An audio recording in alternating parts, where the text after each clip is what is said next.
কাছে একটা বলবেন যে দল আওয়ামী লীগ কি আসলেই তখন এক্সিস্ট করতো? দল আওয়ামী লীগের মধ্যে ভালো মানুষও আছে, খারাপ মানুষ, সব দলই আছে, সব ধর্মেই আছে। প্রশ্ন হচ্ছে যে আওয়ামী লীগ বঙ্গবন্ধুকে ব্যবহার করে, মুক্তিযুদ্ধের চেতনাকে ব্যবহার করে এত বড় ফ্যাসিজম কায়েম করলো, আওয়ামী লীগের ভেতর থেকে কোনো ধরনের একটা প্রোটেস্ট আসেনি? দেখুন, আজকের যে ঘটনাটি আপনি উল্লেখ করছেন, জুতামারা কর্মসূচি, সেটিতে যাওয়ার আগে আপনাকে বলি, ফ্যাসিবাদের আইকন শেখ মুজিবুর রহমানকে কারা বানিয়েছিল? আওয়ামী লীগ বানিয়েছিল।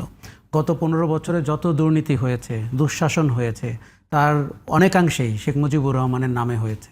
মুক্তিযুদ্ধের ইতিহাস বিকৃতি করা হয়েছে এবং তাকে মহামানব বানানোর চেষ্টা করা হয়েছে। সেটা তিনি জীবদ্দশায় কখনো দাবি করেননি। শেখ হাসিনা তার পিতাকে ওই জায়গায় স্থাপন করার চেষ্টা করেছেন।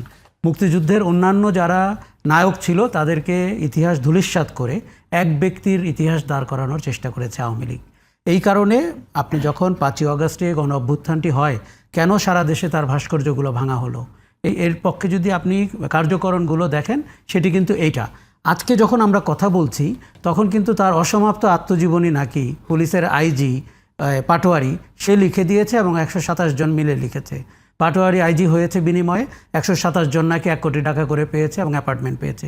একটি চ্যানেলের এক্সক্লুসিভ রিপোর্ট, এবং তারা দলিল দস্তাবেজ দেখাচ্ছে। কারণ পাটোয়ারি তখন আপনার স্পেশাল ব্রাঞ্চের হেড ছিলেন, 9 বছর ছিলেন। এখন এই জিনিসগুলো শোনেন, আপনার কাছে তিতা হলেও আপনাকে ইতিহাস এবং সত্য অনুসন্ধানের দিকে নজর দিতে হবে। কোনো সন্দেহ নাই আওয়ামী লীগ বাড়াবাড়ি করেছে, কোনো সন্দেহ নাই শেখ মুজিবুর রহমানকে বিতর্কিত করেছে, কোনো সন্দেহ নাই শেখ হাসিনার হাতে তার পিতা দ্বিতীয়বার মৃত্যুবরণ করেছেন। এই প্রেক্ষাপটে তাই বলে আজকে যারা জুতা নিক্ষেপ করছেন বা গতকালকে যারা 32 নম্বরে মানুষকে হেনস্থা করেছেন, অপদস্থ করেছেন, তাকে প্রশ্রয় দেওয়ারও কোনো সুযোগ নেই। দেখুন, ফ্যাসিবাদের একটা চরিত্র হচ্ছে ফ্যাসিবাদ প্রতিরোধ করতে গিয়েও আপনি ফ্যাসিবাদী হয়ে উঠতে পারেন, এবং আমরা সেই প্রবণতা দেখতে পাচ্ছি। আমরা গত 1 বছরে সবচেয়ে বড় ব্যর্থতা দেখতে পেয়েছি এই যে মব ভায়োলেন্স প্রতিরোধ করতে না পারা এবং গণহারে গণহত্যা মামলা দেওয়া।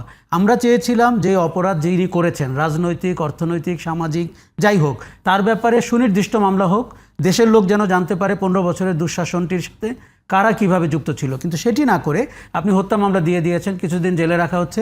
ইদানিং আমরা দেখতে পাচ্ছি জামিন নিয়ে লোকজন বেরিয়ে আসতেছে, মানুষের মধ্যে হতাশা তৈরি হচ্ছে, যে আশা আকাঙ্ক্ষা তৈরি হয়েছিল সেটা।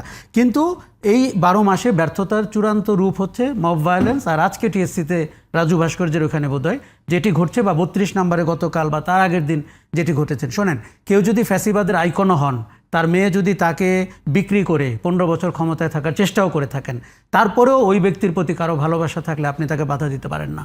তবে হ্যাঁ, এটি আপনি বলতে পারবেন এই সুযোগে কি অপরাধীরা প্রকাশিত হওয়ার সুযোগ পাচ্ছে কিনা। কোন অপরাধীরা? যারা গণহত্যা করেছেন, সেই যে হোম মিনিস্টার কামাল অথবা ওবায়দুল কাদের অথবা নানক, এই যে চিহ্নিত সন্ত্রাসীরা যারা দেশ দখল করেছিলেন অনির্বাচিতভাবে, তারা কি 15 আগস্টকে পুঁজি করে সামনে আসছেন কিনা? কাছে ভাই একটা বলবেন যে আপনি বলছেন যে মানে গণহারে গণহত্যা মামলা, ঠিক আছে, এটা তো নিঃসন্দেহে খারাপ। আপনি যদি শুধুমাত্র সরাসরি পুলিশ ছাড়া হত্যাকাণ্ডে তো ওই রকম অংশগ্রহণ করতে কাউকে দেখা যায়নি, তাহলে যারা এই হত্যাকাণ্ড ঘটানোর জন্য পলিসি সাপোর্ট থেকে শুরু করে, ফিনান্সিয়াল সাপোর্ট থেকে শুরু করে সার্বিক সাপোর্টগুলো ইনশিওর করলো, তাদের কি বিচারের আওতায় আনার কোনো সুযোগ আছে? না, আমি কিন্তু আমি জুলাই আগস্টের রাস্তায় ছিলাম। হ্যাঁ, পুলিশ, বিডিআর এবং আপনার পুলিশের অন্যান্য বাহিনীর সাথে ছাত্রলীগকে আমরা দেখেছি, যুবলীগকে দেখেছি, এমপিদের দেখেছি, নারায়ণগঞ্জের শামীম ওসমানকে দেখেছি অস্ত্র হাতে। শুধুমাত্র যারা অস্ত্র হাতে মাঠে ছিল অথবা কিন্তু আপনার মনে রাখতে হবে যারা পলিসি সাপোর্ট দিয়ে সার্বিক সাপোর্ট। এখানে আমি বলি, আপনার যখন দেশে গণহত্যা হয় তখন সুপ্রিম কমান্ড কার ছিল? শেখ হাসিনা।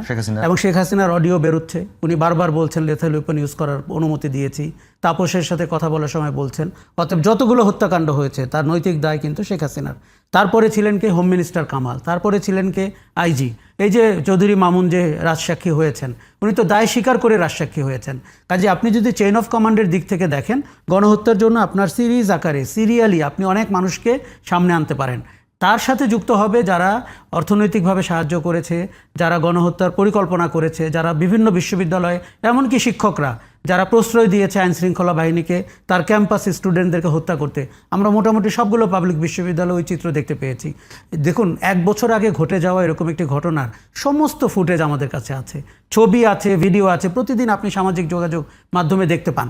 কাজেই এই মামলার এই গণ অভ্যুত্থানের অপরাধীদের যদি আপনি শাস্তি না দিতে পারেন, সেটি একটি চরম ব্যর্থতা হবে। এবং আমার ধারণা বাংলাদেশের মানুষ এর চেয়ে বেশি হতাশ আর কখনো হবে না, কেননা এটা 1971 সাল না, যেখানে তথ্য উপাত্ত আপনি কম পান, এটা 24 সাল।